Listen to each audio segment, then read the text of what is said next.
तो आज का यह वीडियो कक्षा 8 के विद्यार्थियों के लिए बहुत इंपॉर्टेंट होने वाला है, क्योंकि आज की इस वीडियो में हम कक्षा 8 का हिंदी का पाठ्य पुस्तक है जिसका नाम है बसंत, उसके पहले अध्याय का नाम क्या है आपको पता है? नहीं पता है तो आप थोड़ा सा स्क्रॉल करेंगे, आपको आगे दिख जाएगा, ठीक ना। आपको आगे यहाँ पे दिखेगा विषय सूची। आपको क्या दिखेगा? यहाँ पे दिखेगा विषय सूची। और जब विषय सूची में आप देखेंगे पहला अध्याय का नाम क्या है? लाख की चूड़ियां, जो कि कहानी है जिसका लेखक कौन है? तो कामता नाथ है। तो इस अध्याय के अभ्यास में जितने भी प्रश्न दिए गए हैं उन सभी का उत्तर आज की इस वीडियो में हम आपको बताएंगे, ठीक ना। तो जैसे ही आप लोग स्क्रॉल और थोड़ा सा करेंगे तो आपको पहला अध्याय यहाँ पे दिख जाएगा जिसका नाम है लाख की चूड़ियां, ठीक ना। तो इसी अध्याय के जितने भी प्रश्न आपको दिख रहे हैं ना, यहाँ पे थोड़ा सा और स्क्रॉल करेंगे, मतलब पेज को और पलटेंगे तो आपको पेज नंबर कितना पे आपको ये प्रश्न दिख जाएगा। तो थोड़ा सा स्क्रॉल कीजिए, पेज नंबर आप देखिए 6। पेज नंबर 6 को जब आप ओपन करेंगे तो नीचे की तरफ आप देखेंगे, जब पेज नंबर 6 को ओपन करेंगे तो आप नीचे की तरफ देखेंगे यहाँ पे लिखा है अभ्यास, प्रश्न अभ्यास, ठीक ना।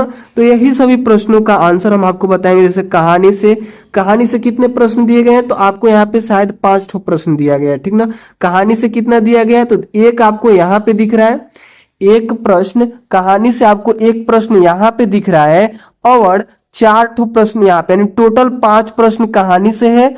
और कहानी से आगे आप लोग यहाँ पे देखेंगे, कहानी से आगे तो इसमें कितने प्रश्न है? इसमें 2 प्रश्न है।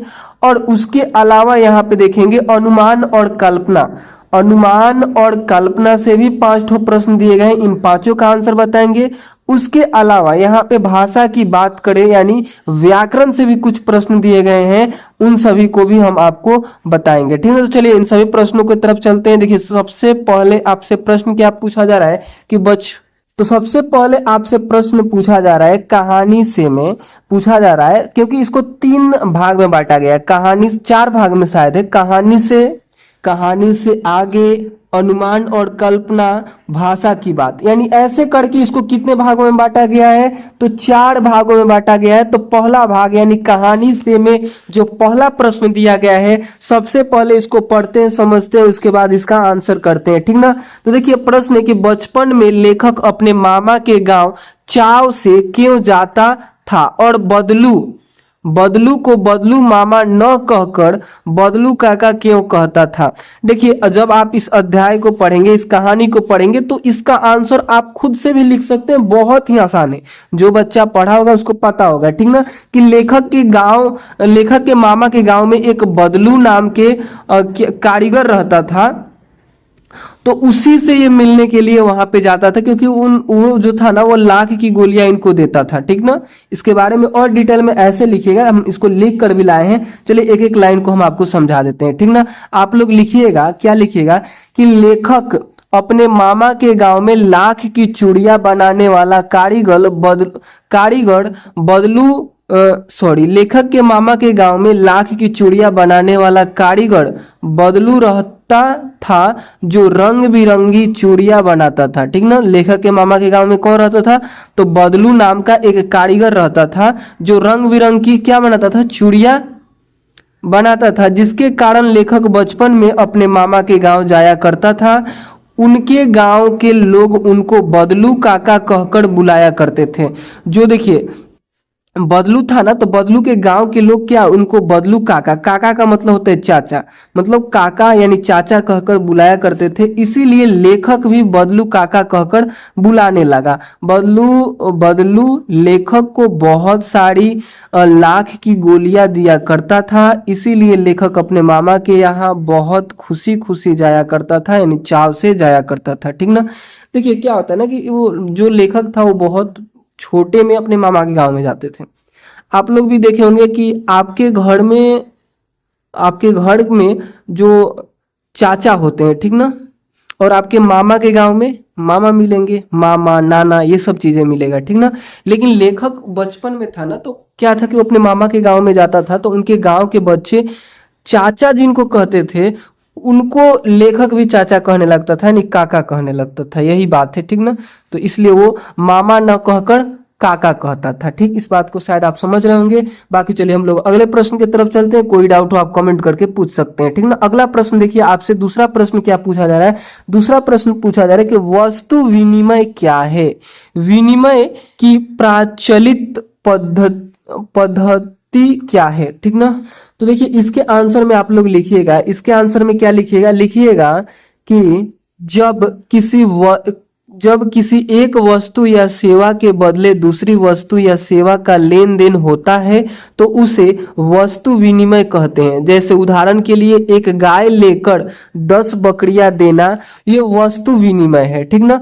और मुद्रा के प्रादुर्भाव के पहले सारा लेन देन यानी विनिमय वस्तु विनिमय के रूप में ही होता था। विनिमय के प्रचलित पद्धति धन है, ठीक ना। देखिए जब मुद्रा नहीं था, जब पैसा नहीं था, तो लोग यही काम करते थे। किसी के घर से चावल ले लेंगे, सब्जी दे देंगे, किसी के घर से सब्जी ले लेंगे, चावल दे देंगे, ऐसे करके, मतलब, ठीक ना। क्योंकि उस टाइम पैसा नहीं था। मान लीजिए किसी के पास गेहूं नहीं है और चावल है, तो क्या करेगा, जिसके पास गेहूं है उसको चावल देगा और उससे गेहूं ले लेगा, यानी लेन देन कर लेते थे, बदला बदली कर लेते थे, ठीक ना, जब पैसा नहीं था।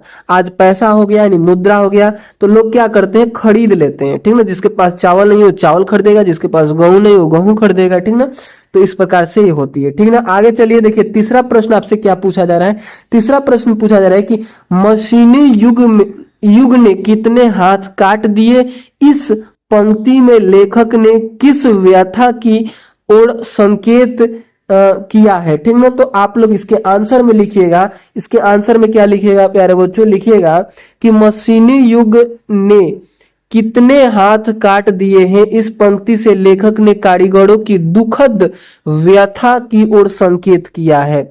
इस पंक्ति में लेखक का यह तात्पर्य है कि मशीनों के आने से कारीगरों के हाथ काटने के साथ साथ उनके पेट पर भी लात मारी गई है, ठीक ना। क्योंकि कारीगर जो थे उस टाइम जो मेहनत करके वो चीजें बनाते थे और उसे मार्केट में बेचते थे। मशीन के आने से क्या हुआ कि अब हर चीजें मशीन ही बना दे रही है, तो कारीगर को फिर रोजगार नहीं मिल रहा है, बेरोजगार हो जा रहे हैं, ठीक ना। कारीगर का घर उनकी मेहनत मजदूरी से ही चलता था। इसके अलावा उसके पास और कोई हुनर नहीं होता जिससे वह अपना घर चला सके। वह अपने आने वाले पीढ़ी को भी मजदूरी करना ही सिखाते हैं। लेकिन मशीनों के आने से इनकी रोजी रोटी छीन गई है, जिसके कारण वह बेरोजगार हैं, ठीक ना। तो इस प्रकार से इसका आंसर कर लीजिएगा, ठीक ना। कोई डाउट नहीं होना चाहिए। एक बार पूरे को देख लीजिए, पहले इतना लिखिएगा, ठीक ना। इतना लिखने के बाद फिर इसको लिख दीजिएगा, ठीक। चलिए आगे बढ़ते हैं। देखिए चौथा प्रश्न में आपसे क्या पूछा जा रहा है कि बदलू के मन में ऐसी कौन सी व्यथा थी जो लेखक से छिपी न रह सकी। बदलू जो था, जो क्या करता था, लाख की चूड़ी बनाता था, तो उसके मन में कौन सी व्यथा थी जो लेखक से छिपी न रह सकी, ठीक ना। तो इसके आंसर में आप लोग क्या लिखिएगा, इसके आंसर में लिखिएगा कि बदलू लाख की चूड़ियां बनाकर उनको बेचकर ही अपना घर चलाता था। लेकिन जैसे ही मशीनों ने प्रवेश किया, लोगों ने कांच की चूड़ियों को ज्यादा पसंद किया, ठीक ना। और लाख की चूड़ियों को पसंद करना छोड़ दिया, यानी लाख की चूड़ियां लोग नहीं खरीदते थे, जिसके कारण बदलू की काम ठप हो गई। क्योंकि बदलू जो था वो लाख की ही चूड़ियां बनाता था। सभी कहानी में है, जब कहानी को पढ़िएगा तो और भी अच्छे से आपको समझ में आ जाएगा, ठीक ना। अपनी व्यवसाय की यह दुर्दशा देख बदलू मन ही मन उदास होने लगा। बदलू यह सोचने लगा कि मशीनों का प्रयोग ज्यादा होने से उसके जैसे कई और कारीगरों को अपने रोजगार से हाथ धोना पड़ा होगा। अब लोग कारीगरों की बनाई चीजों से ज्यादा मशीनों से बनी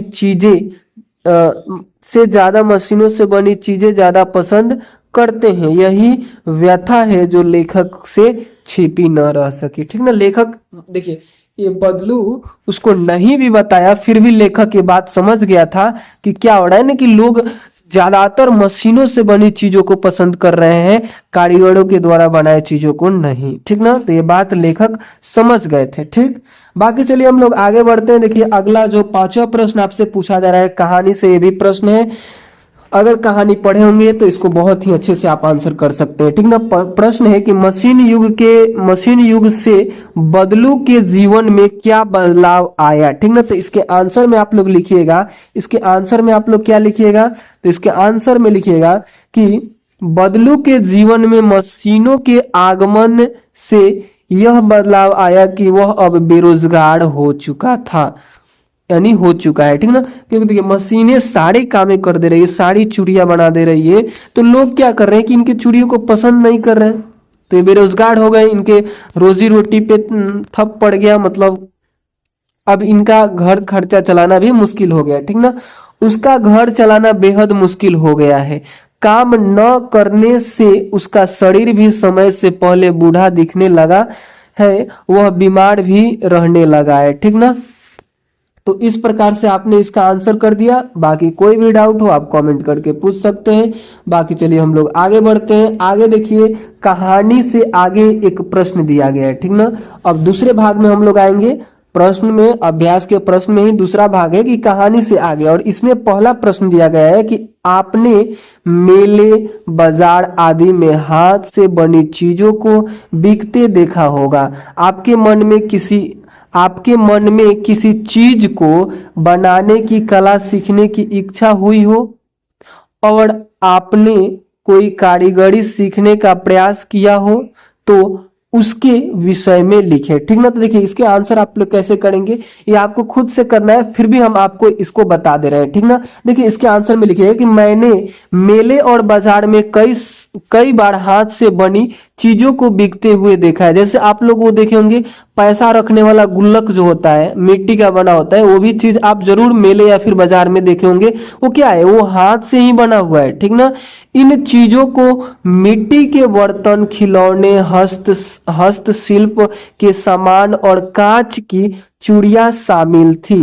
एक बार मुझे मिट्टी से बर्तन बनाने की कला सीखने की इच्छा हुई। इसके लिए मैंने गांव में रहने वाले एक कुम्हार से कुछ समय तक यह कला सीखने का प्रयास किया, क्योंकि कुम्हार जो लोग होते हैं वो क्या करते हैं, मिट्टी के बर्तन बनाते हैं, दिए बनाते हैं, और क्या होता है वो जो गुल्लक होता है पैसा रखने वाला, वो लोग भी, वो सब भी ये कुम्हार लोग जो होते हैं, कुम्हार लोग वही बनाते हैं। ठीक ना, मैंने सीखा कि मिट्टी को गीला करके उसे चाक पर सही आकार देना और फिर उसे धूप में सुखाकर पका लेना। ठीक ना, उसे धूप में पहले सुखाया जाएगा और उसके बाद फिर क्या किया जाएगा, फिर उसे आग में पकाया जाता है। ठीक ना, उसके बाद आप लोग लिखिएगा कि किस तरह किया जाता है। यह अनुभव मेरे लिए बेहद खास था, क्योंकि यह एक पारंपरिक कला है जिसे करना न केवल मुश्किल था बल्कि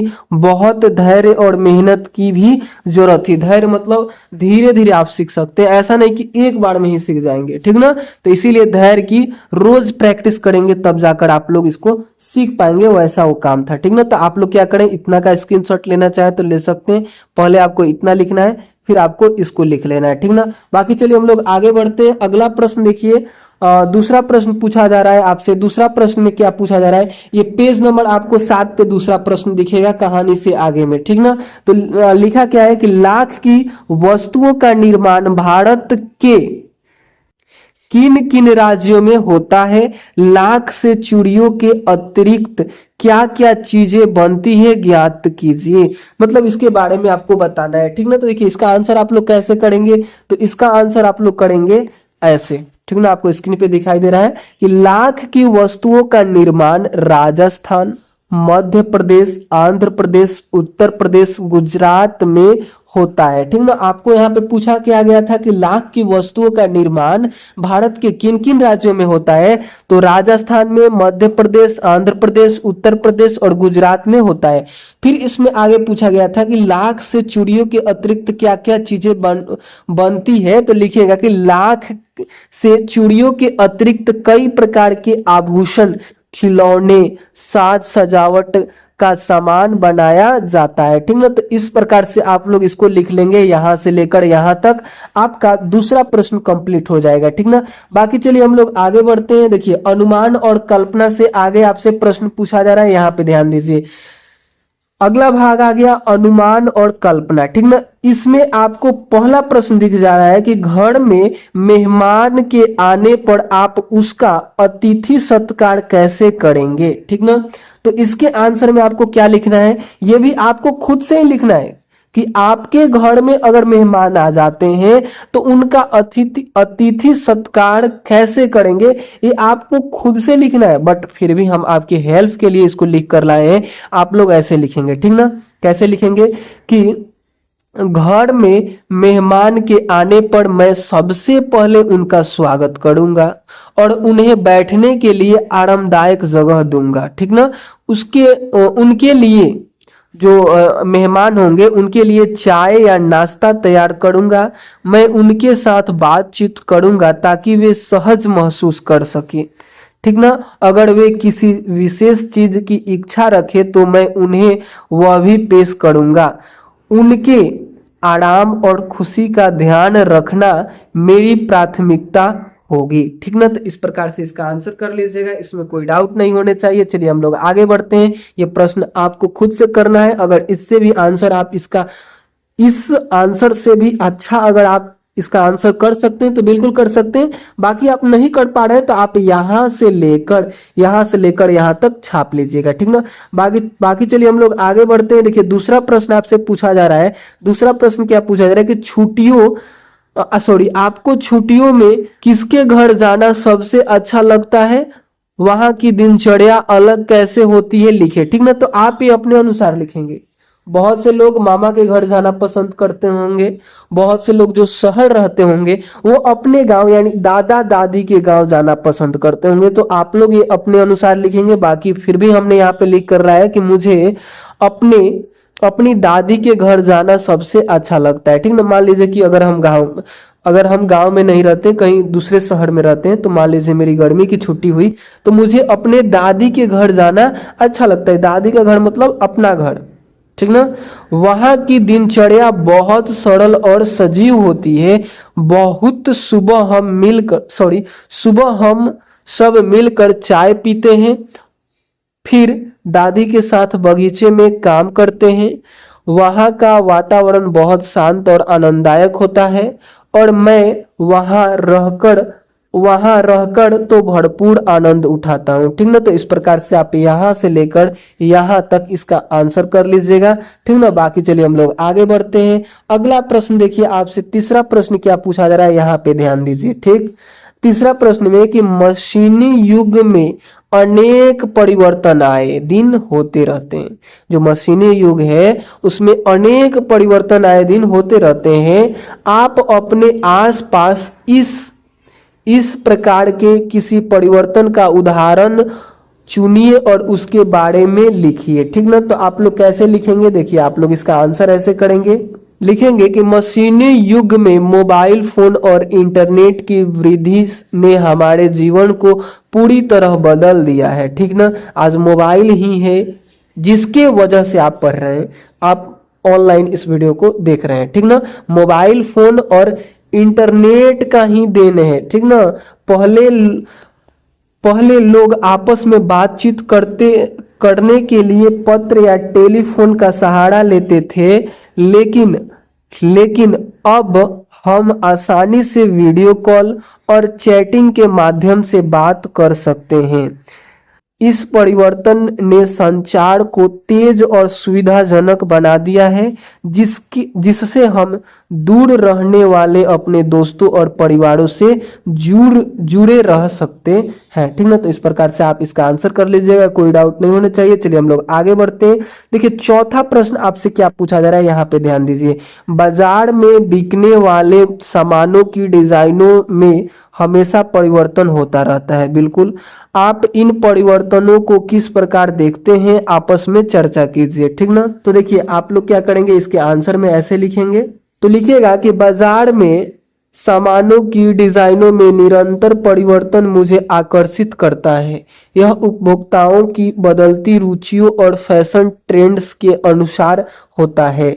नया डिजाइन खरीदने का एक मौका भी देता है, जिससे हम अपने जीवन में नवीनता और रोमांच जोड़ सकते हैं। लोग अब पारंपरिक चीजों की जगह अधिक आधुनिक और आकर्षक डिजाइनों को पसंद कर रहे हैं, जो इस परिवर्तन को और भी रोचक बनाता है। ठीक ना। पारंपरिक मतलब कि पहले से जो चला आ रहा है, और आधुनिक मतलब नई नई चीजों को क्या कर रहे हैं, यूज कर रहे हैं लोग। ठीक ना। तो इस प्रकार से आप इसका आंसर कर लीजिएगा। बाकी चलिए हम लोग आगे बढ़ते हैं पांचवें प्रश्न की तरफ। देखिए पांचवा प्रश्न आपसे क्या पूछा जा रहा है कि हमारे खान पान, रहन सहन और कपड़ों में भी बदलाव आ रहा है। ठीक ना।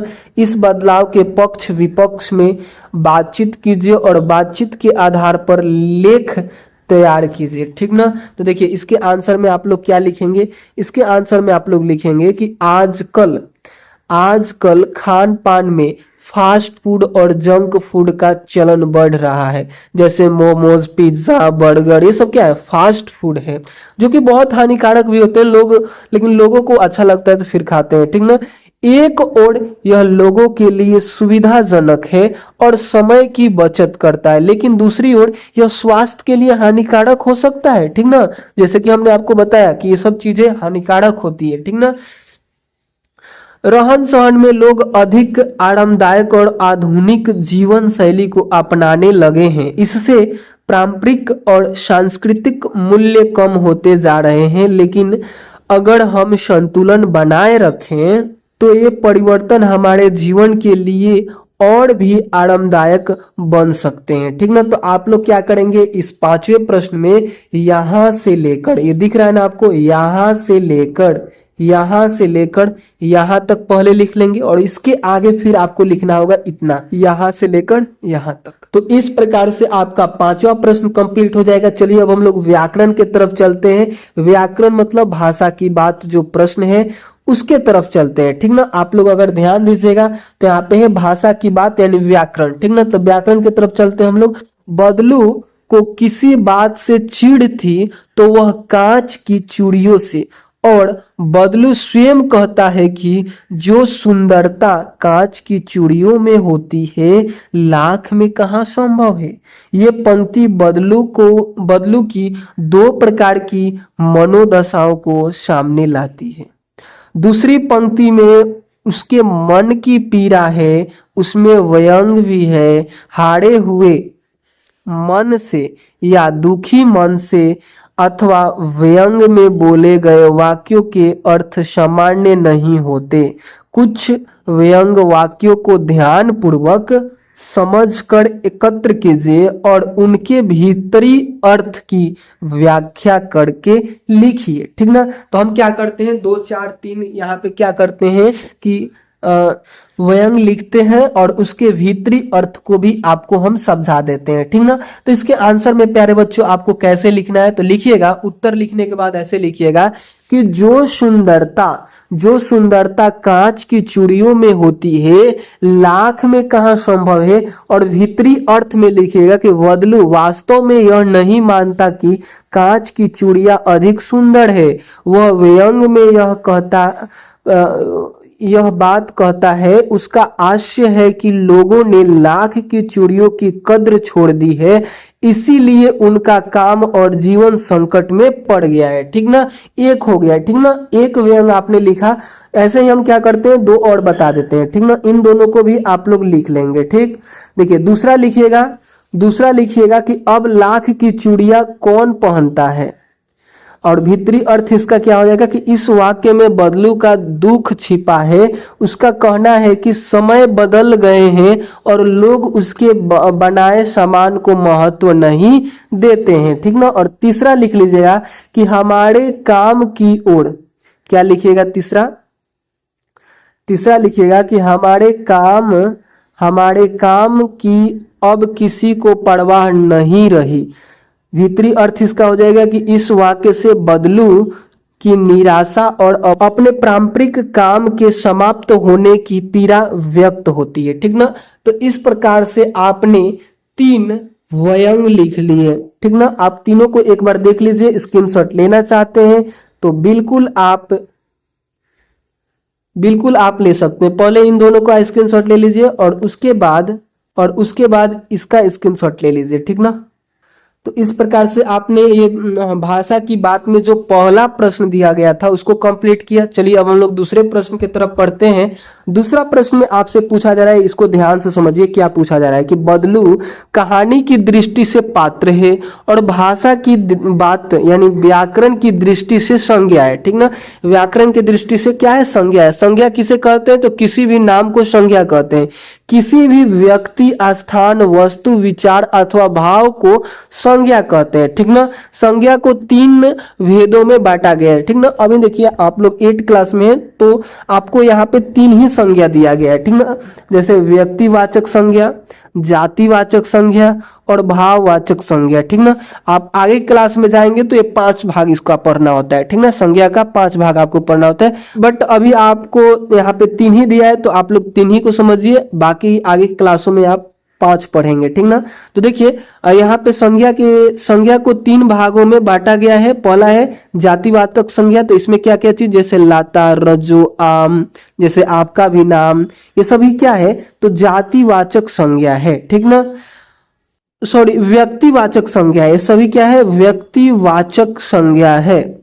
बाकी देखिए जातिवाचक संज्ञा क्या होता है? तो चरित्र, स्वभाव, वजन, ठीक ना, आकार, ये सभी क्या है? तो ये सभी जातिवाचक संज्ञा है। भाववाचक संज्ञा जैसे सुंदरता, नाजुक, प्रसन्नता इत्यादि, ये सभी क्या है? तो ये सभी भाववाचक संज्ञा है। ठीक ना, कोई व्यक्ति नहीं है और न आकार या वजन, परंतु उसका अनुभव होता है। ठीक ना, तो उसे हम लोग क्या बोलते हैं? उसे हम लोग भाववाचक संज्ञा बोलते हैं। जैसे खुशी, दुख, फिर से अच्छा, बुरा, ये सभी क्या है? भाववाचक संज्ञा है। ठीक ना, पाठ में 3 प्रकार की संज्ञाएं चुनकर लिखिए। पाठ से आपको क्या करना है कि इन तीनों प्रकार की संज्ञाओं को चुनकर लिखना है। ठीक ना, यहाँ पे हमने लिख कर लाया है। व्यक्तिवाचक संज्ञा में आप लोग लिखिएगा, पाठ में यूज हुआ है जनार्दन, एक नाम यूज हुआ है। आप लोग पाठ को पढ़ेंगे तो समझ में आएगा। लेखक अपने आप को जनार्दन बताते हैं जब बदलू उसको नहीं पहचानता है। बहुत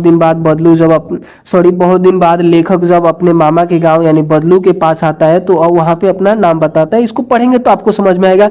बदलू की बेटी का नाम राजो है। ठीक ना, ये नाम क्या है? हर नाम व्यक्तिवाचक संज्ञा होगा। ठीक ना, और बदलू एक नाम है तो ये भी क्या है? व्यक्तिवाचक संज्ञा है। ठीक ना, जातिवाचक संज्ञा में जैसे चूड़ी, काका मतलब चाचा होता है, कारीगर, बच्चा, लाख, बेटी, गांव, घर, बैल, औरत, आदमी, किसान, पेड़, दुकान, भट्टी, फिर से कंघी इत्यादि, ये सभी चीजें क्या हैं? तो ये सभी चीजें जातिवाचक संज्ञा है। ठीक ना, और एक और संज्ञा की बात हुई है, उसको चलिए देख लेते हैं। वो क्या है? भाववाचक संज्ञा। ठीक ना, तो इसके लिए लिखिएगा कि स्वभाव, ठीक ना, रुचि, व्यथा, शांति, प्रसन्नता, चाव, जिद, जीवन, दृष्टि, सुंदरता इत्यादि। देखिए ये सभी चीजें, ये जितने शब्द हैं ये पाठ में यूज हुए हैं। ठीक ना, इसके अलावे भी आप इसमें ऐड कर सकते हैं। ठीक ना, जैसे गुस्सा, प्रसन्नता, दुख, ये सभी भी क्या होगा कि भाववाचक संज्ञा ही होगा। ठीक ना, तो इस प्रकार से आपने क्या किया? इस प्रकार से आपने दूसरे प्रश्न को हल किया। भाषा भाग जो था ना, भाषा की बात जो भाग था, उसके दूसरे प्रश्न को हल किया। चलिए अब हम लोग तीसरे प्रश्न की तरफ चलते हैं और ये सबसे लास्ट प्रश्न है। ठीक ना, देखिए तीसरा प्रश्न में पूछा जा रहा है कि गांव की बोली में कई शब्दों के उच्चारण बदल जाते हैं। कहानी में बदलू वक़्त को समय यानी जो वक्त है ना, उस देखिए वक्त यानी समय को वक्त बोलता है। ठीक ना, और जो आयु है उस यानी जो उम्र है उसको उम्र बोलता है। ठीक ना, उसको क्या बोलता है? उम्र बोलता है। इस तरह के अन्य शब्दों को खोजिए जिसके रूप में परिवर्तन हुआ हो, अर्थ में नहीं। अगर उम्र भी बोल रहा है और आयु भी बोल रहा है तो दोनों चीज सेम ही होती है। ठीक ना, अगर वह वक्त बोल रहा है या फिर वक्त बोल रहा है तो दोनों चीज सेम ही होती है। यानी जिसके रूप में परिवर्तन है, अर्थ में नहीं, वैसे चीजों को आपको चुनकर यहाँ पे क्या करना है, लिखना है। ठीक ना। तो देखिए यहाँ पे लिखा है कि वक़्त यानी वक्त, उम्र यानी उम्र, प्रेम यानी प्रेम, गांव के लोग प्रेम बोलते हैं बट होता है प्रेम, और ग्राहक लोग बोलते हैं लेकिन होता है, क्या होता है, तो होता है ग्राहक। इसी प्रकार से बहुत से लोग गिलास बोलते हैं बट वो होता है ग्लास। तो इस प्रकार से आप लिख सकते हैं। बहुत ही आसान प्रश्न था। बाकी चलिए हम बुक की तरफ चलते हैं। बुक में और कुछ आपको दिख रहा है क्या इसके अलावा? चलिए एक बार बुक पे ध्यान देते हैं, ठीक ना। तो अगर आप लोग बुक में ध्यान दीजिएगा तो देखिए कहानी से जो ये 5 ठो प्रश्न थे, उन 5 प्रश्नों का हमने आंसर बता दिया, ठीक ना। उसके अलावा कहानी से आगे में भी 2 प्रश्न थे, इन दोनों का आंसर हमने बताया। उसके अलावा अनुमान और कल्पना में भी 5 ठो प्रश्न थे, इन 5 का आंसर हमने बताया। भाषा की बात में 3 ठो प्रश्न थे, इन तीनों का आंसर बताया। उसके बाद यहाँ पे क्या है कि शब्द है। जब आप चैप्टर को पढ़ेंगे ना तो इन सभी शब्दों को जब आपके अर्थ नहीं समझ में आएंगे तो आप यहाँ से इसको देख सकते हैं, ठीक ना। बाकी इसको याद करना चाहे तो याद कर सकते हैं कि चाव का मतलब क्या होता है, यहाँ पे ध्यान दीजिए। चाव का मतलब क्या होता है, तो चाह, रुचि, तीव्रता, इच्छा, ये सब हो जाएंगे, ठीक ना। तो इस प्रकार से आप इसको चाहे तो याद कर लीजिएगा। बाकी ये चैप्टर समाप्त हो गया है, इसमें अब एक भी प्रश्न नहीं है। हमने सभी प्रश्नों का आंसर बता दिया, ठीक ना। बाकी चलिए हम लोग अगले वीडियो में दूसरे अध्याय के जितने भी प्रश्न है ना उन सभी का आंसर हम आपको बता देंगे, ठीक ना। बाकी ये वीडियो आपको कैसा लगा? अगर अच्छा लगा होगा तो प्लीज लाइक करके जाएंगे। आपको 1 रुपए भी नहीं लगता है लाइक करने में, ठीक ना। और कोई भी डाउट हो तो आप लोग कमेंट करके जरूर पूछ लेंगे। अगर कोई डाउट नहीं हो तो एक अच्छा सा कमेंट जरूर कर देंगे, जैसे थैंक यू, ठीक ना।